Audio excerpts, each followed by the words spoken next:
how to corrupt a nation? Let's ask the expert. Before about ideological subversion. That is a phrase that I'm afraid some Americans don't fully understand. When the Soviets used the phrase ideological subversion, what do they mean by it? Ideological subversion is the slow process which we call either ideological subversion or active measures, активные мероприятия in the language of the KGB, or psychological warfare. What it basically means is to change the perception of reality of every American.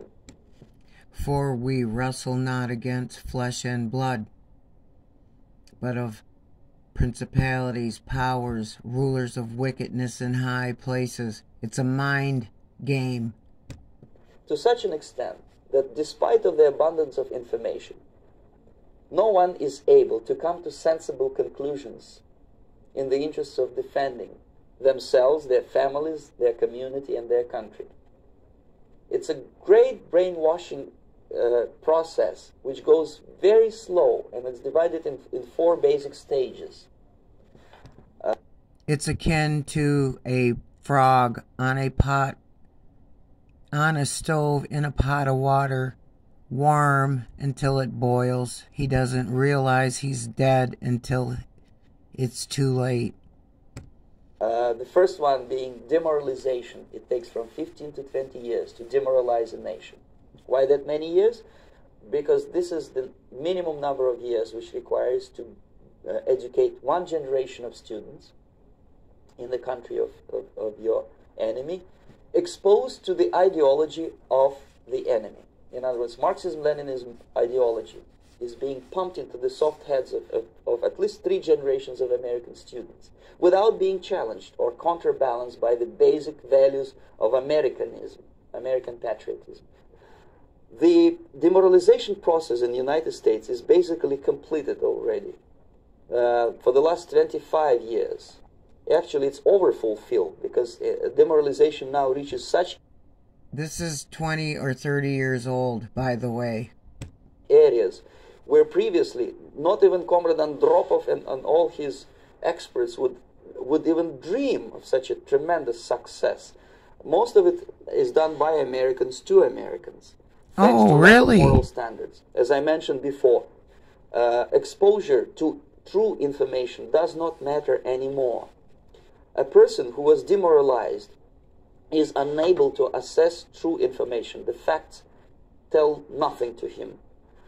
Even if I shower him with information, with authentic proof, with documents, with pictures, even if I take him by force to the Soviet Union and show him concentration camp, he will refuse to believe it until he is going to receive a kick.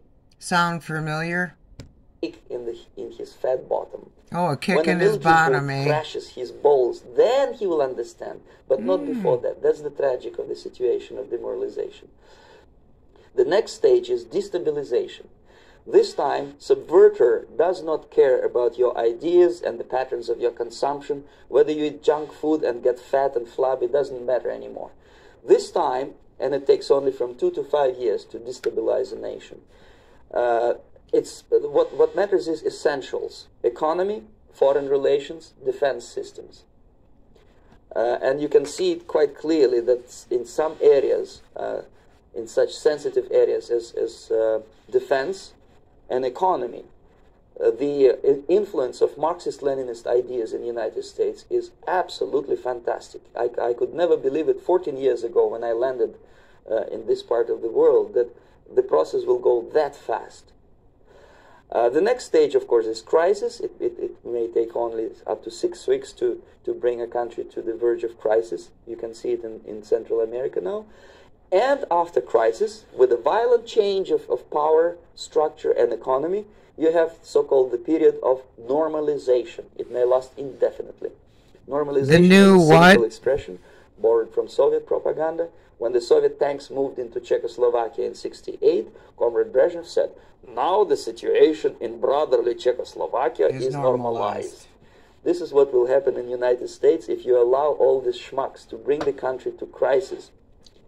to promise people all kind of goodies and the paradise on earth, to destabilize your economy, to eliminate the principle safe of free smoking market kits, competition, Yuri? and to put a big brother government in Washington, D.C., with benevolent dictators like Walter Mondale, who will promise lots of things, never mind whether the promises are fulfillable or not. Your leftists in United States, all these professors and all these beautiful civil rights defenders, they are instrumental in the process of the subversion only to destabilize the nation. When their job is completed, they are not needed anymore. They know too much. So what happens to them? When they get disillusioned? Oh, they're next, Yuri. Come to power. Obviously, they get offended. They think that they will come to power. That will never happen. They will be lined up against the wall and shot. But they may turn into the most bitter enemies of Marxist-Leninists when they come to power. And that's what happened in Nicaragua. They have to go bye-bye. Former Marxist-Leninists were either put to prison or one of them split, and now he's working against Sandinistas. It happened in Grenada when Maurice Bishop was already a Marxist.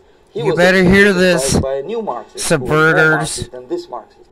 Same happened in Afghanistan when first there was Tarak, Intel Pro agents, etc., etc., etc. Same happened in Bangladesh when Mujibur Rahman, very pro-Soviet leftist, was assassinated by his own Marxist-Leninist military. Oh, is that what happens, It's the Yuri? same pattern everywhere. Thanks. The time bomb is ticking. With every second, the disaster is coming closer and closer. Unlike myself, you will have nowhere to defect. What did you think about that? Thank you, End Times Productions. If you have... You see this?